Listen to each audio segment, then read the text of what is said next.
Hello everyone and welcome to podcast number 86 from the Wiggly Wiggler sofa with myself, Rachel, and... Me, Richard. Way. Nice to see you, Rach. Nice to see you, Rich, yeah. You've got a, what's that cat doing on your lap? Well, he's a little, in fact, he's very contented here, but he is a little bit upset. Yeah, he's upset. Because his owner, Mum's master, away. and his mummy is away. Mum's away. Yeah, they're away on holiday. The big cat's away. It's funny, yesterday I went into the office and Noah was on my chair in the office, so I kind of grabbed hold of him and popped him on the floor. Anyway, I came back in there and Noah was on the chair again. Yes, looking for attention, I think, Rich, right, not what you did to him. No, that's right. No, perhaps we shouldn't mention that, but actually we could do. But just for a bit of fun, I thought, let's see, because we've got a lovely long sweeping corridor in our office, haven't we? Yeah. And so Noah was sat on the chair, all comfy. So I thought, all right, let's see if he can skateboard. So I got Noah and shot the chair down the centre of the office. So he was completely oblivious. He seemed quite happy to be shooting down the middle of the office there, up until the point he hit the corner of your desk. Oh no, poor Noah. And leapt from the chair and straight out the skylight. Joke, listener, joke. Yeah, I thought it's amazing how cats can turn like that in mid-air. Yeah. You know, it's such a long fall.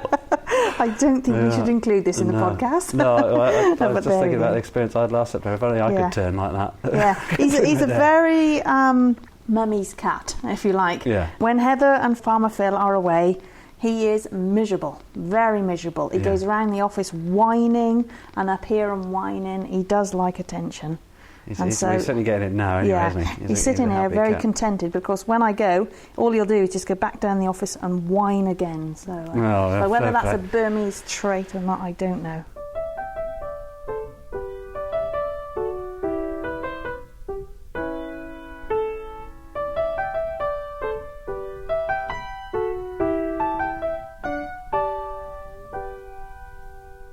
So, Rach, what have you been up to? You had a really good weekend, didn't you? Didn't your little Gemma win a prize the first time? Absolutely. My little Gemma, who's not so little, who's 21, actually came third, her best ever score in British eventing, which she goes to quite often. She's a member of the British Eventing Club or Association, and quite often we go and compete, and her best ever score was this weekend and we came third. That's great, isn't it? What an achievement. Yeah, we came third, and prize money of £31. So she must have chuffed a bit. So chuffed, real chuffed with that. So how much did it cost to enter the show? Oh, British Eventing is very expensive. You have to be a member. The annual membership is £110. Right. And then you have to pay your entry fee. Yeah. And for the one that we attended at this weekend was £58. Right. Then you pay. Then when you get there, you pay a £10 starting fee. Right. And so it all mounts up, and sponsors are Mummy and Daddy, of course. Right. Yeah. So not what you might call a profitable day. No, it's not a profitable day, not at all. No, you lose out every time. But the thing is, it's a horse that we've brought on ourselves. We've had her from a youngster, and this was a pre-novice at Clearbury Mortimer.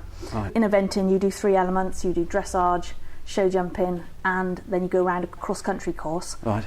At the end of it, your points are added up, and the person with the least penalty points obviously is the winner. Okay. And we came third. Fantastic. So it's the best ever score that we've had. Well done. Well chuffed with that. That's superb. And on that note, right, I've got a little question to test you with. This is from a guy called Pete from Aberdeenshire. Now, funnily enough, Pete emailed us the other day. I think he was referring to last week's podcast. I think I complimented Farmer Phil to say he was a really good communicator. We're referring to Open Farm Sunday, which of course is coming up now this week, isn't it? June the 10th. It is. Open Farm Sunday. Open Farm Sunday next Sunday. But he's got a question. He says, "Hi folks, I'm angling for some free advice, although you might be able to sell me something on the back of it. I own a small holding up here in Aberdeenshire, just a few acres on the side of a hill. My wife is horse mad," so something in common with you there, Rach. "And consequently we have one Appaloosa, think horse with Dalmatian spots, a Shetland pony and a miniature Shetland. We use straw as their bedding over the winter, and I've now got 2 huge piles of mixed straw and dung happily composting beside a big hedge. We don't have a lot of space, and I need to get it composted down into something usable before the winter comes again, and I have to build another pile. It's fairly hot in the centre at the moment, so something is happening, but not very quickly. Is there anything I can do to break it down quicker? Can I add anything? do you sell any magic composting dust to sprinkle on? Well, I mean, the first point I could make is that, in actual fact, because it's heating up fairly quickly in the middle, that's ideal. It's all those kind of thermophilic bacteria getting to work on it, which is great. And actually, when it cools down, if you mix it again, then you tend to get more heating. So mixing it is going to accelerate the rate at which it decomposes, for starters. But you've got a neat idea. What's your experience? Yeah, we get quite a few questions about composting horse manure, and worms actually love horse manure, but of course what they don't like is the heated up bit in the centre.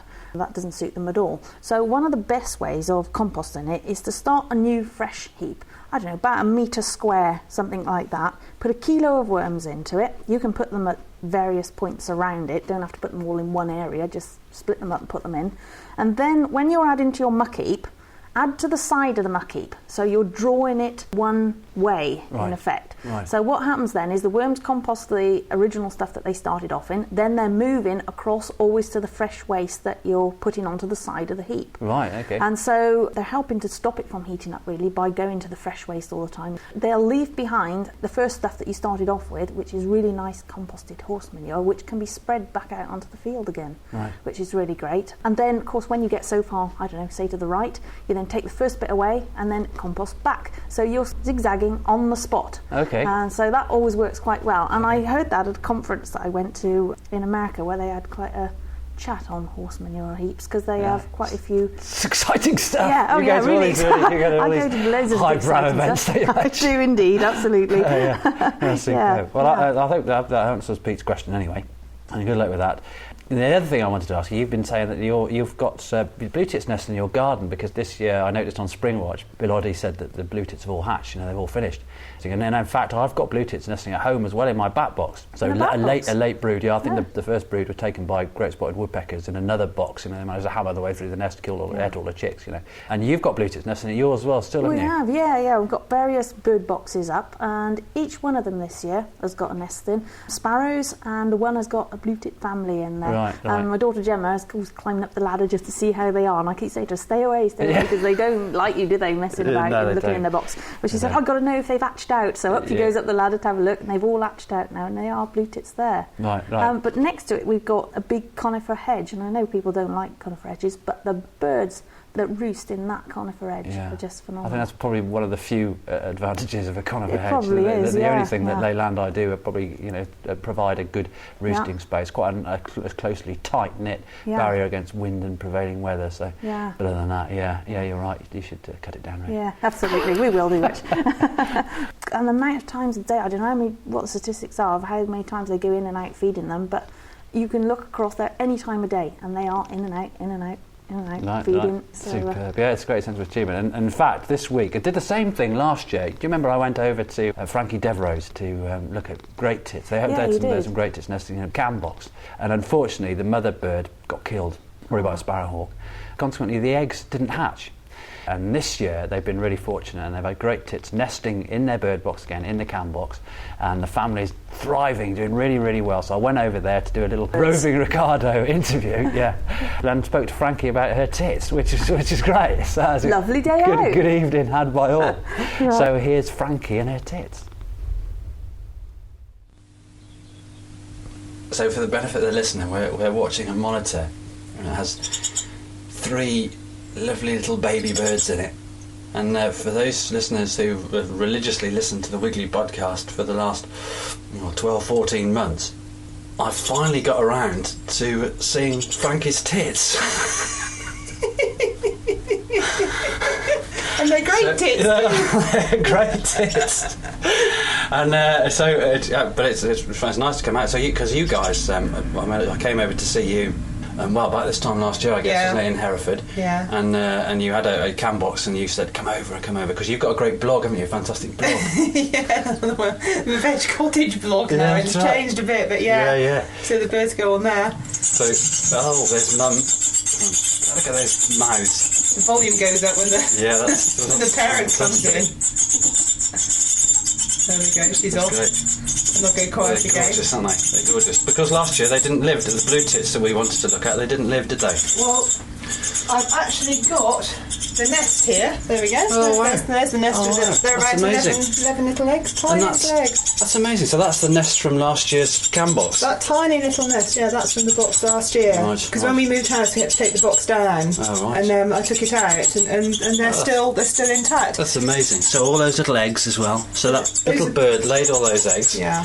And probably got nailed by a sparrowhawk, I expect. We think it was a sparrowhawk. She just flew out one day, didn't come back, and it was awful because the male was calling for her for days. But such a shame. That was it last year. So we had about a month of watching the nest being built, the eggs being laid, and all the excitement and the build-up, and no chicks, unfortunately. Well, so this is lovely. Yeah, that's great. It's great to have that as well. In fact, I mean, it's a tragic story, but what a lovely little showpiece. It's there on your mantelpiece. It's great. Nest. I mean, that nest is a square nest. And it's been lined with all sorts of different coloured wools. I know, somebody must have thrown out a very lurid sort of carpet in town because it's got those awful green and orange. Yeah. I mean, on the webcam, on the Bird Box cam, it's all black and white, so you just think it's moss and natural things, and you get this thing out and it's full of nylon. And that's great. That's a real trophy. Oh, superb. So these guys. So how long have you been here? You've been here 4 months, you said? Yeah. We just moved in at the end of January, so the first thing we did was put the Bird Box up. Right. And hey presto, they moved in. We've had great tits. We did have some blue tits looking in there as well, and quite a territorial sparrow. He wanted that nest and could hardly get in. It was quite strange because the bird was far too big for the hole. Right. But he would squeeze himself in and stand in there, looking a bit surprised. But we really thought that the sparrow was going to be in there at one point. But then the great tits suddenly they just moved in and that was it. They built their nest really quickly. Only laid 6 eggs, which surprised me. Right. 5 of those hatched, and we're down to 3. 2 of them didn't survive, but they hatched when we had the sort of wet weather. After all the sunny weather, then they hatched, and there weren't many bugs about, and I think that was what was the problem. Could well have been, yeah, definitely. So they're almost 2 weeks old now, just under 2 weeks. Right. I think that when they don't look as though they're going to be much longer in the nest, do they? They're stretching his wings out now. Look, he's on to a bit of flapping going on. I know. That's amazing. So he's obviously sort of building up his wing muscles there. They do, and they look like little great tits now. You sort of see them on the TV and you think, oh, that's it, they'll be off. But then the parent comes in and the parent's still twice the size. Yeah. And it's non-stop feeding. Yeah, it's a bit relentless for the poor old parent bird, isn't it? Yeah. I don't know what the interval. Well, I suppose we'll see really what the interval is between feeding. Presumably both parents are feeding. They are, and it does vary. Different times of the day. Sometimes it's every sort of minute or so, and then sometimes they'll go for quite some time without. But right. I think because there's only 3 of them, it's not quite as relentless as a Quite possibly, and these guys probably stand a good chance as well. They'll probably be bigger and stronger when eventually they do get out from the nest box, and then you'll see them chasing mum and dad around the garden, I expect. We've got some blue tits in the other bird box that we had from Wiggly's that we had on the allotment, and I brought that with us as well. And Nick says that he's rubbed the side of it, can hear chicks. Right. So we're going to lift it up on the weekend. Nick thinks that you put a mirror in the top, and then you can see how many chicks are in there. Oh, right. So you lift the lid on the bird box, put a mirror in, and you can see. That makes sense. Yeah. He's such a boy. Only a twitcher would think of that.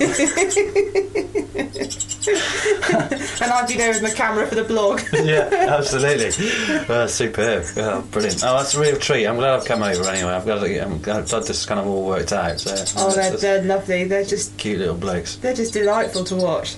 Yeah, it's an amazing thing. How far is the bird box away from us now? You can just about see it up on the tree up there. There's a little white cable that goes to it. Okay. Yes, the cable is quite discreet as well. It's you wouldn't really notice it. No, we can sort of tuck it away a bit more.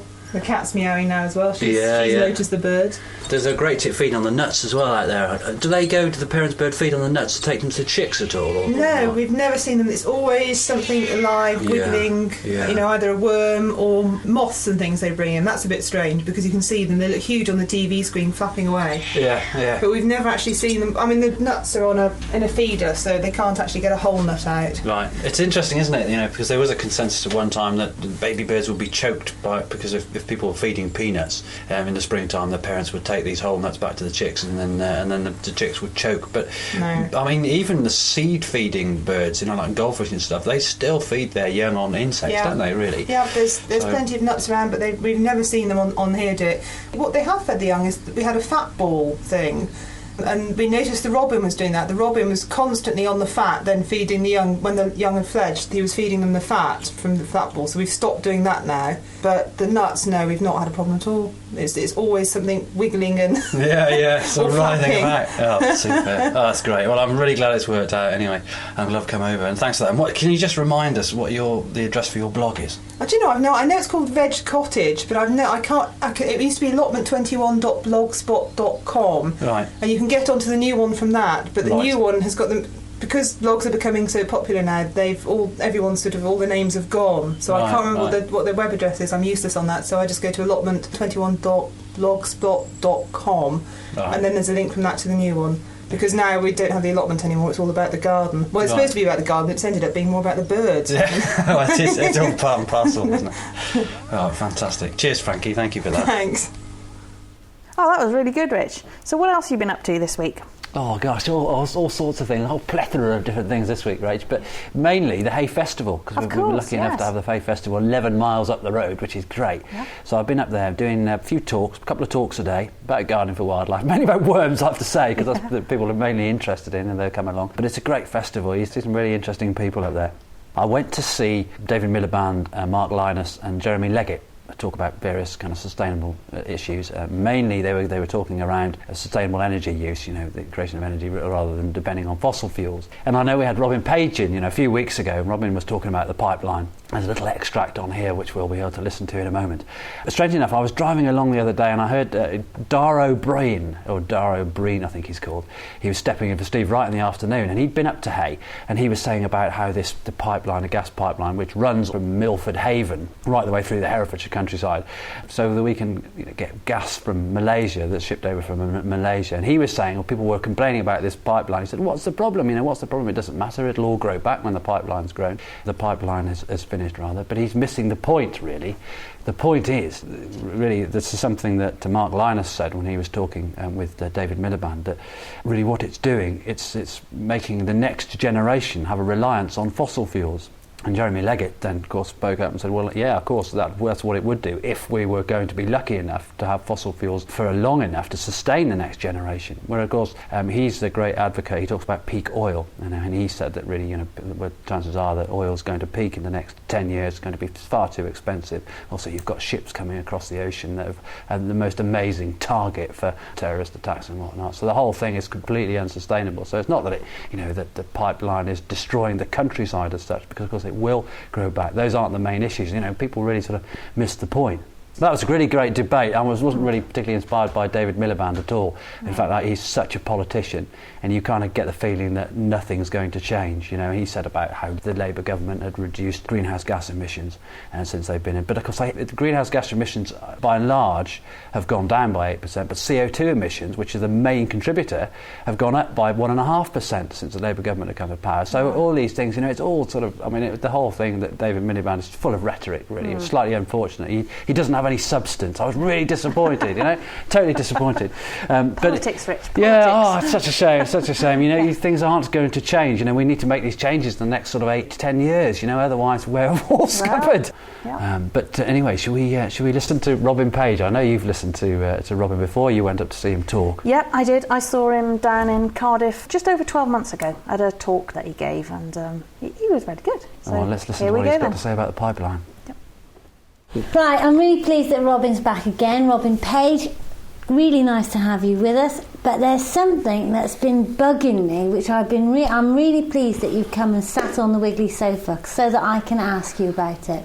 Because Countryside Restoration Trust own Turnstone Court, don't they? You bought it? Yeah. Which is a wonderful thing, because you've actually put your money where your mouth is and said, I'm going to farm this like this, but instead of just telling a farmer what to do, I've bought it and I'm going to save it from the potatoes that would have been all over it by now. We all know that. If Philip had bought it, that would be all potatoes. We don't let the truth stand in the way of a good story, eh? No, absolutely. Anyway. Gary Lineker would be there with his crisp packet. Anyway, that's all well and good.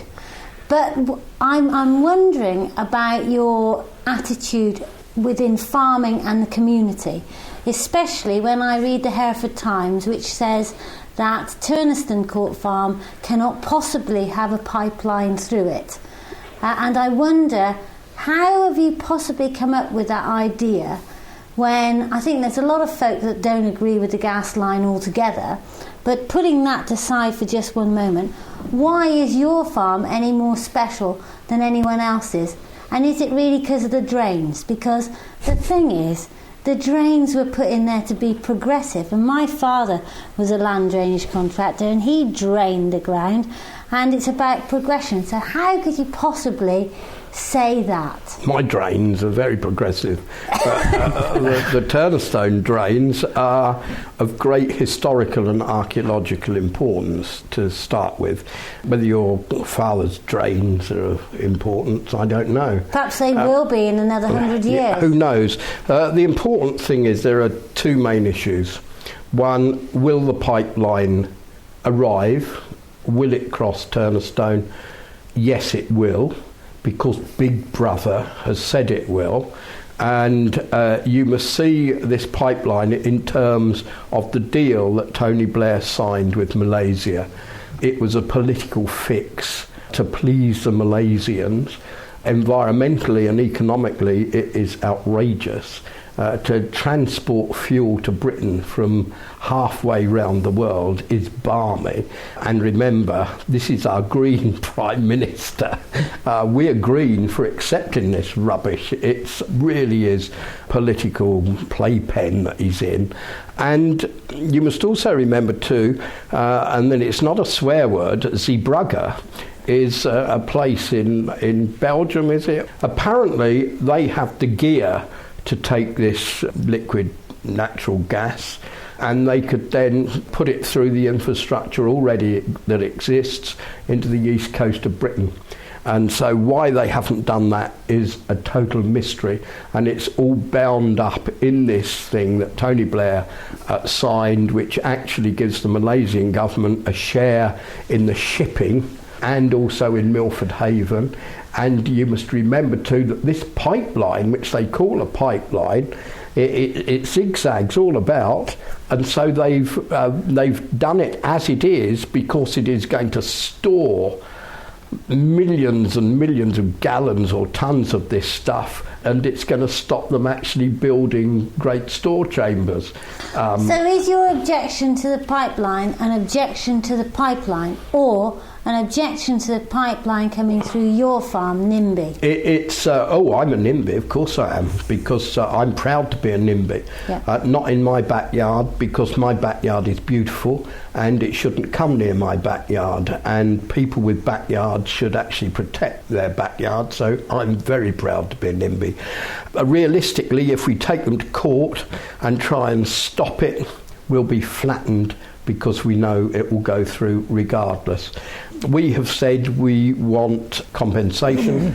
We're not an ordinary farm. That farm was bought because it was pristine, we were saving it, and we did it with money from people who gave us donations. And so we're not a normal commercial farm. We bought that farm to be pure. Now, I'll use a slightly odd example. You know, round here there are lots of pretty ladies. They look like beautiful virgins. And when a virgin ceases to be a virgin, she may still look beautiful, but she's not what she was. Turnestone Farm is a beautiful farm, and it was born to be beautiful. When we bought it, we were going to preserve that. When it's had a pipeline right across it, it might look green and reasonably nice afterwards, but it is not what it was. It is not a pristine saved farm. It is not the farm we bought. It is not the farm all our supporters and donors gave money to. It is a farm with a pipeline across it, and we wouldn't have bought it. And so we said to the National Grid, we want a proper deal. And I have to say we have now a proper deal.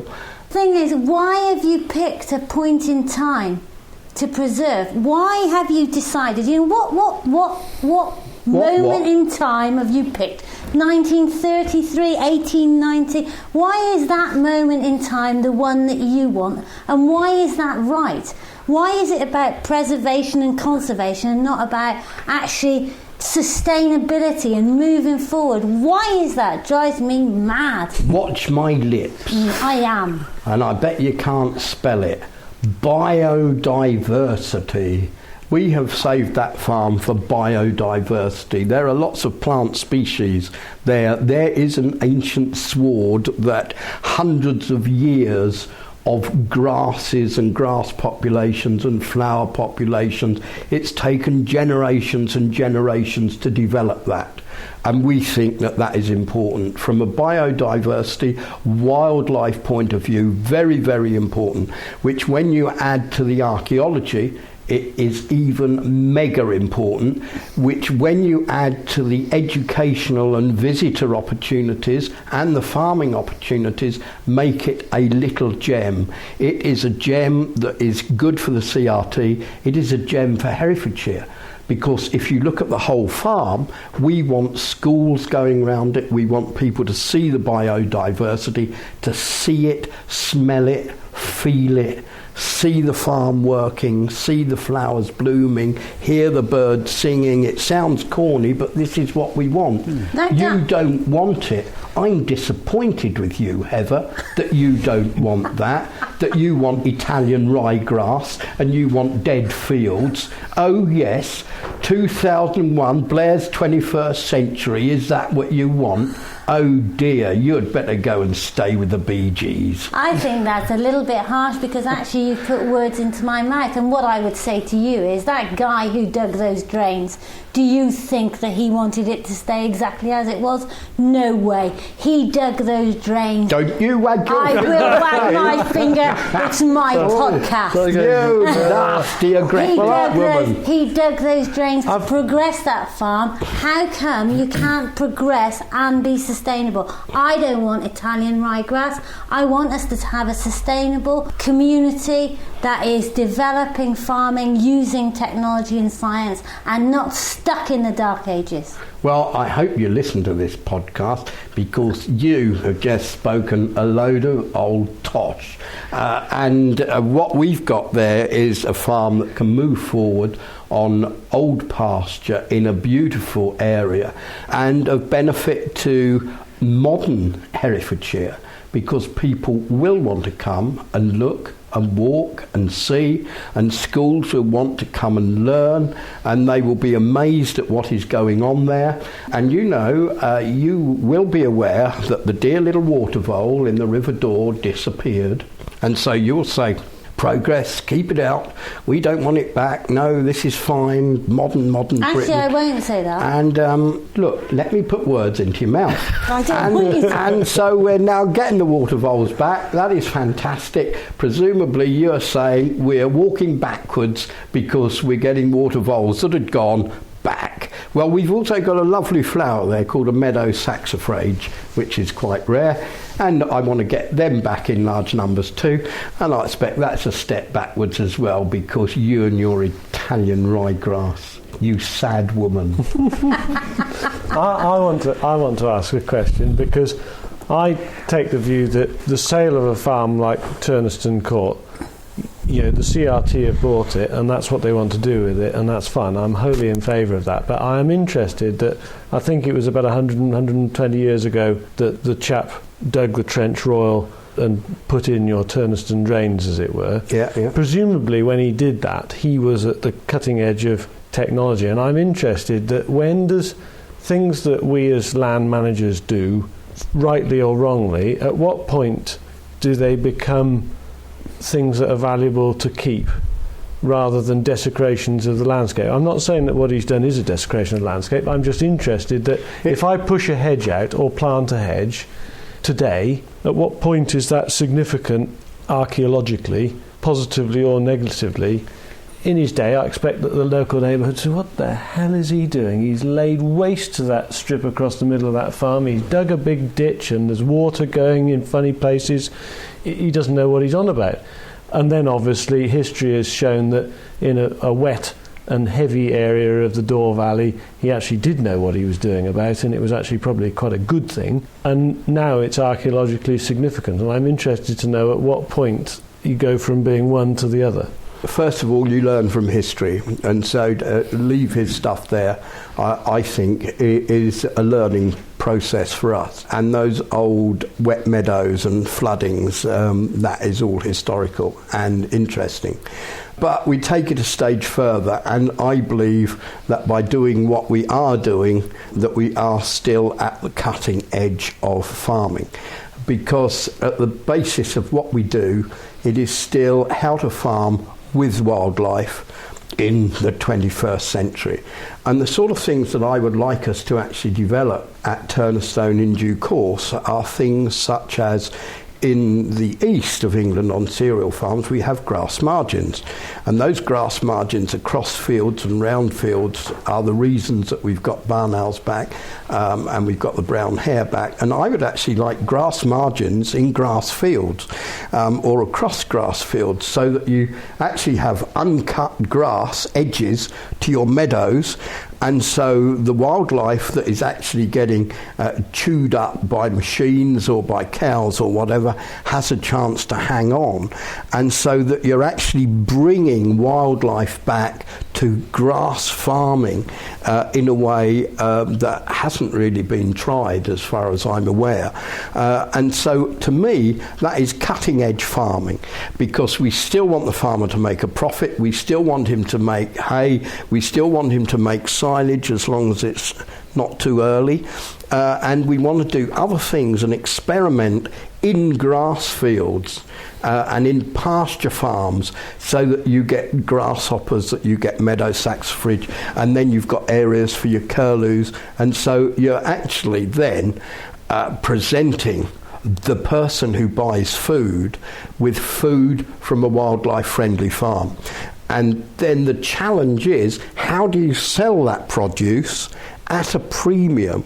So you're saying to the customer, you're buying good food and you're buying curlews and you're buying lapwings, and it's your money that you're paying for that is paying for wildlife. And that is one of the challenges of Turnestone. We're not up to speed, I don't believe yet, but that is what I want us to do. And selling your food at a profit and keeping birds singing and curlews nesting, I think that is very much cutting edge today, as we're losing species left, right and centre. Great stuff. Well, nice to hear Robin's voice again. Before we go, Rach, have you been watching Springwatch? I have been watching Springwatch, yes. Did you see it last night? I did. I saw it last night. It was interesting that Bloddy got down by the river there, you know, and he's watching for that otter. And what I thought was amazing was that he said he'd never seen an otter before, apart from perhaps he'd seen them off the Shetland Isles or something around there. Yeah. But they're doing really well. I know we mentioned this before on the podcast, but they're doing well on the Wye. You know, they have quite big territories. Yeah, we have mentioned it a little while back, probably around about sort of February time, I think it was. We mentioned it. Some had been spotted down by the River Wye, by the bridge there. Yeah. So obviously they are doing They are. They're well. around. And I mean, as a fisherman, you see these things all the time. And I've had them literally walking within sort of a couple at night, walking within a couple of feet of from where I've been sort of ensconced in a whole bunch of reed maize. And it's amazing because they'll come up and they won't know you're there. You know, you're sat there quietly just watching the tip of your rod. There's a little isotope on the end of it to tell you whether you've got a bite or not. And then suddenly there'll be this kind of a sort of warning whistle, you know, and it's just right by your feet and off to go, you know, because they don't know you're there. No, that wasn't you falling in the river, was it? No, that was an otter.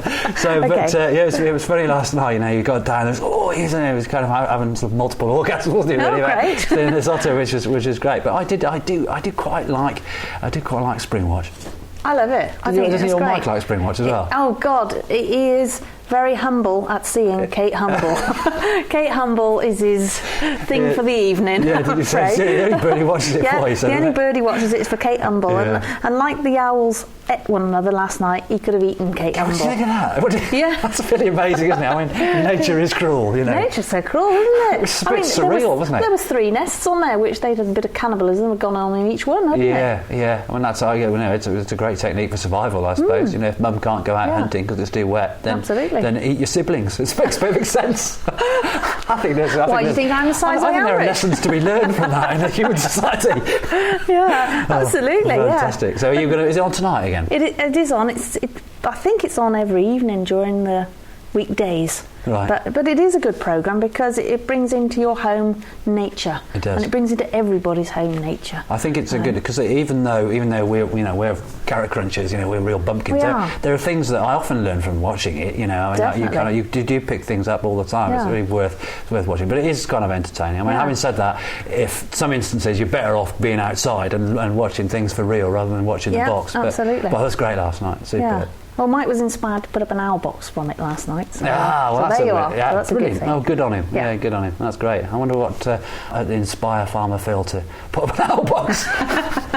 Don't know. He's into his pigs at the moment. So. Yeah, and actually, it was interesting about the pig thing because I know you mentioned about you mentioning about the fact that you had some Gloucester old spots and Hev really going to town on you. We did. I know these things. It seems like what goes round comes round, and I do these things. And we had some pigs. Decided we were going to have some pigs and grow these youngsters and eat them and all the rest of it, the sort of Tom and Barbara thing. And we did it. And of course, but my trouble with my husband is whenever he gets something, you've got to breed from it all the time rather than let it do its purpose. What's he got to do with you? But he didn't get away quite well with me, did he? So anyway, we got these. Have 6 or 7. Anyway, No. Not several litters of them. No, just the one. So he got the pigs, he fattened them, and we ate them. They were great. And he bred more and all the rest of it. But the problem with the piggies at our place was we've got cattle and their piggies took up too much space in the shed and we couldn't turn them out on the ground because they dig it up and make quite a bit of mess and we hadn't got that much space for them. So we decided that the piggies weren't sustainable at our place, and by keeping them in the shed and feeding them corn, the meat had a lot of fat on it, Right. So obviously we were doing something not quite right. But as you say, what goes round comes round, and at the time Hevson said to me, "What are you doing?" She said, "Keeping pigs." Honestly, he said, "You're like Tom and Barbara." And what happens several years later? I hear on last week's podcast, it ain't that pigs funny. are coming to Lower Blakemere Farm. That's great. Go. So eat your words, Heather. Yes, absolutely. So there we are. Brilliant. All right, that's lovely, Rach. I think that's a wrap. Yep, I think that's really good. Okay, so it's bye from me, listener, and it's bye from me. Bye. Bye.